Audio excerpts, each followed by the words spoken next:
Hi scientists, we're going to do more research, meaning that's when a scientist looks at books, at computers to learn more about a topic, right? So I have an informational book in front of you, and next to me is the science workbook, page 12. So if you should be, we already started it. We're going to do a little bit of research and see what we can add on to it. You ready? All right. So an informational book has these text features. These means these special things. So usually an informational book has a table of contents, and it tells me the chapters and what page they're on. And at the back, usually an informational book also has a glossary. And a glossary is a list of keywords or important words that make you sound like an expert. And the author gives me a definition. So for example, property, we learned about property. Property is about a material that you can see, hear, smell, taste, or feel. So we know property is like using our five senses.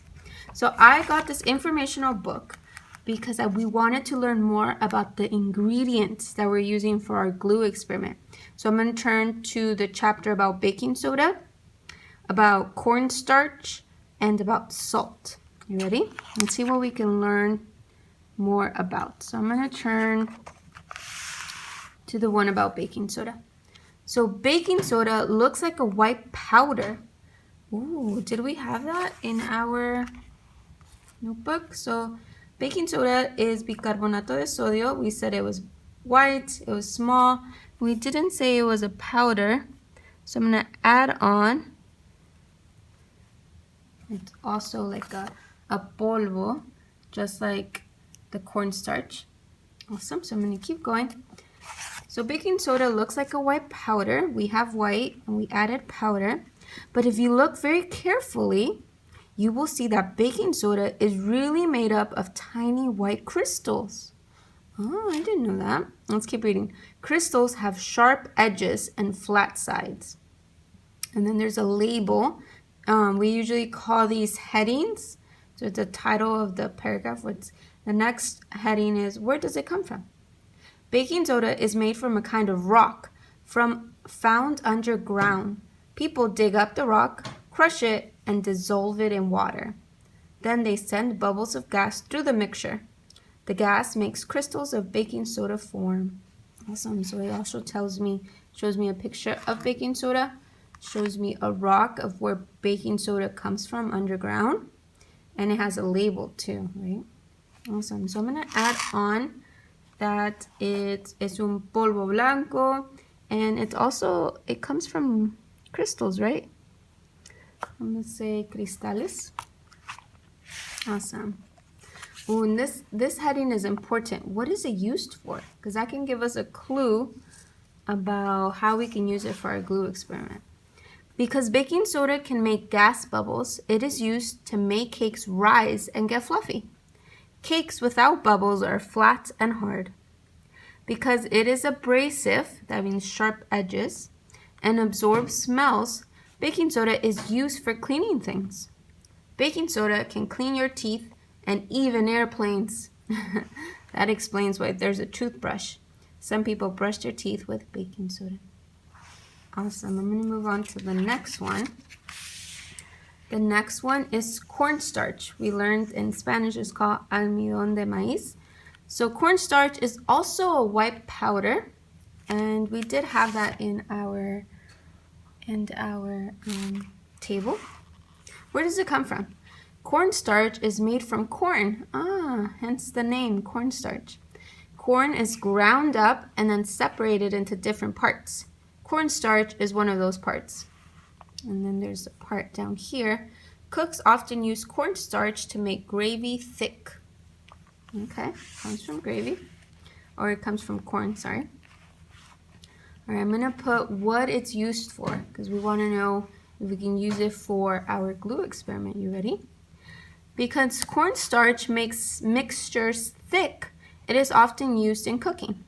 Cornstarch is used to make thick sauces like gravy. Awesome, and we learned because of the picture. Because cornstarch can become sticky, it can be used to glue the paper around the outside of crayons. Oh, wow. Cornstarch keeps the paper labels glued onto these crayons. So is cornstarch an awesome ingredient to use for our glue experiment? Yeah, it's used. It can be sticky and it makes sure that the wrapper on the crayon stays together.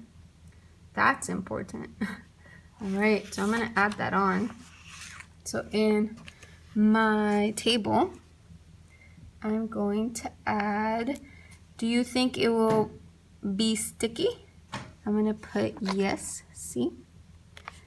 How was it when it was wet? When it was wet, when we added it, it kind of looked like milk. I'm gonna put, it looks like milk. Do I think baking soda will be sticky? I'm gonna put no, the book didn't tell me. All right, we have one more. What about salt? Do you think salt can help us with our experiment? Let's look at the book. The last one is salt. What does it look like? A pile of pure salt looks white. Salt is made up of tiny crystals also.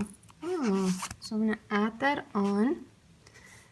Cristales. Each salt crystal is shaped like a cube. Up close, the crystal cubes look white or clear. Where does it come from? People get salt from the ocean. Ocean water has lots of salt in it. When the water dries up, salt is left behind. Salt can also be found underground. People dig it up. And it says people can dig up the salt from underground. And it's in pretzels. Salt is added to pretzels and many foods. So I'm going to read the part where what it's used for. People and other animals need salt to live. Without salt, our bodies would not work. However, too much salt is not good for you. So you need just the right amount. Because it has a strong flavor, salt is used to make food taste better. A little bit of salt can make food tasty, and too much salt makes food taste bad. Salt is also used to keep food from going bad.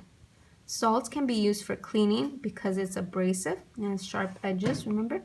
In places with freezing weather, salt is used on the roads to help melt the ice and snow so cars don't slide around. Oh, so it's used to keep the ground from being slippery.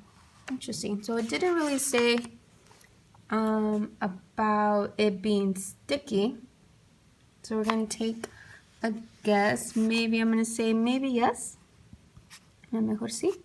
And what does it look like when it was wet? It just looked, it didn't look like it changed, ¿verdad?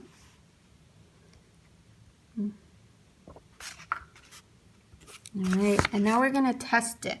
We're going to see if it really got stuck. Remember, we added water, a little bit to the salt, to the baking soda, and to the almidón de maíz, the cornstarch. So let's check if it really stuck so we can add on to our chart.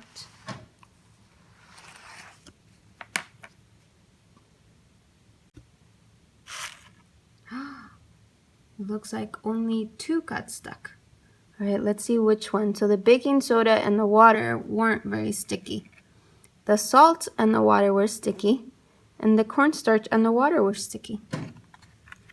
All right, so let's look at our table. So was the salt sticky?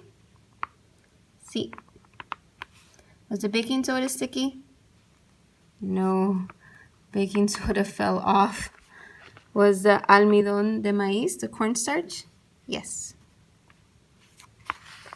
Awesome.